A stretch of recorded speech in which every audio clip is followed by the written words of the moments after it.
Okay, here's my plan. I've got this cheap, super cheap student violin, which I ripped the top off. And I've got this wood, and I'm going to do an experiment. I'm going to mount this top on this body, and I am going to do an F-hole size experiment. I just have to have it the right thickness and the right grading, and then I'm going to make really tiny small F-holes, or maybe no F-holes at all, just to see what happens without F-holes. And then I'm going to gradually increase them. I'm going to cut the F-holes larger and larger and see how it affects the sound.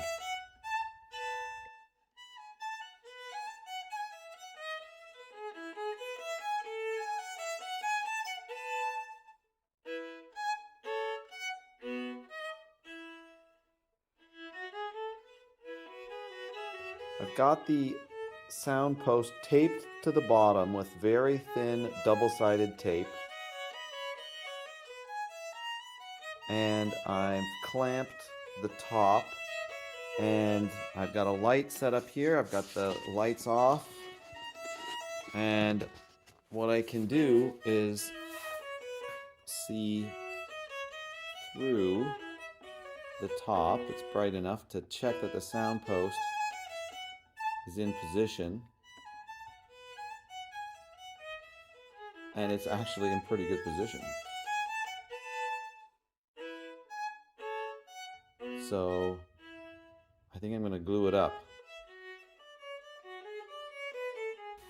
After extensive chemical analysis from samples of Stradivari's greatest instruments, a lot of scientists with the universities have determined with near 100% confidence that the glue used by Stradivari was indeed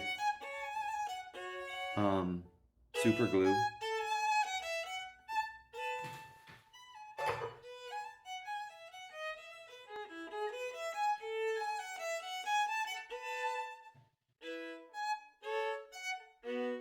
All right, here's the big question.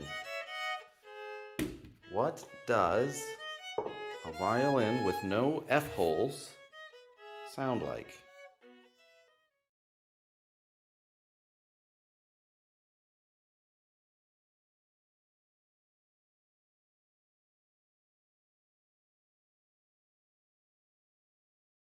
This is the F-hole experiment. No F-holes. No F-holes. Whoops.